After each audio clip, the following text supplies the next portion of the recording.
baru sendiri gitu, jadi nggak kerja sama kakak tapi bikin usaha gitu. Dan akhirnya ngajakin kakak juga sih, tapi udah beda positioningnya, karena kalau dulu itu dia yang bangun terus aku di hire jadi karyawan, kalau ini aku yang bangun, aku ajak dia jadi partner. Jadi secara psikologis aku bukan bekerja sama dia, tapi kita adalah partner, jadi equal, mutual benefit lah gitu. Yang menariknya lagi, Haikal ini membangun bisnis bareng kakak-kakak dan adik-adiknya. Itu gimana sih Haikal? Ada yang bilang katanya kalau bisnis jangan disatuin sama keluarga kayak gitu. Sebenarnya bisnis bersama keluarga malah satu hal yang lebih nyaman buat aku, karena kita sebenarnya udah tahu personality masing-masing, dan kita udah tahu kapasitasnya, kelihatan udah paham. Jadi memang kalau bisa sama keluarga kuncinya dua, mau dan mampu.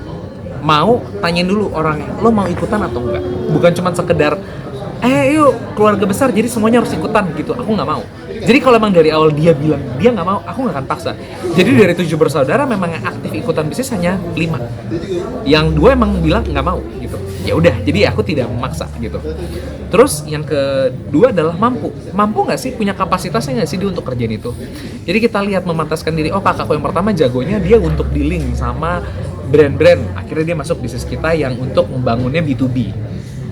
Kakakku yang kedua Saskia, dia jagonya ya karena dia public figure yang paling terkenal di antara kita semua, dia memantaskan diri, oke, dia harus jadi face of the brand, dia harus tetap eksis dimanapun itu. Oke, dia nggak usah kita beluanin urusan administrasi, nggak usah ikut datang ke kantor, nggak ada kewajiban ikut meeting, udah lo ikutin gimana cara lo tetap eksis pokoknya.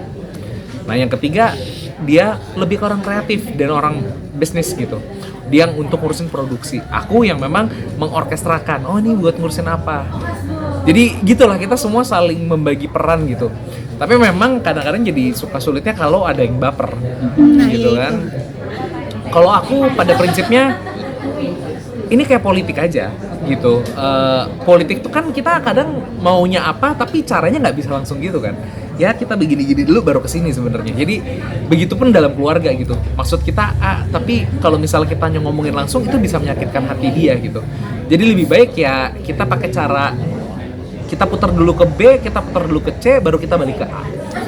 Jadi memang harus diplomatis. Oh Kal, jadi bertele-tele dong. Ya gimana? Kalau enggak, gimana pun kan itu adalah adik atau kakak saya. Jadi saya akan terus berhubungan sama mereka ke kemudian hari. Jadi cara terbaik adalah mengedepankan pendekatan pendekatan persuasif gitu. Jadi ngobrol, kasih pemahaman, kasih data gitu. Dan saya juga banyak belajar ketika bangun bisnis dulu. Kalau negor orang depan banyak orang, negor adik langsung depan banyak orang, marahin dia, habis itu nangis, tersinggung, terus nggak mau ketemu. Aku bilang, oh ternyata nggak bisa ya kayak gini. Jadi kalau ada apa-apa sekarang udah tahu, ayo panggil yuk ke ruangan gitu, ajak ngobrol dulu baru kasih masukan. Kamu nggak bisa gini deh, karena harus gini. Dari situ dia akhirnya merasa dihargain dan dia ngerasa harga dirinya nggak dijatuhkan. Oh caranya gitu ternyata.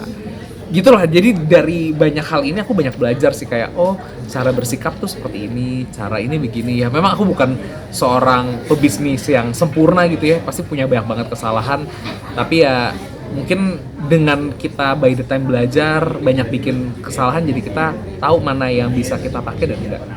Tapi Haikal sendiri pernah di posisi yang baper gak Haikal?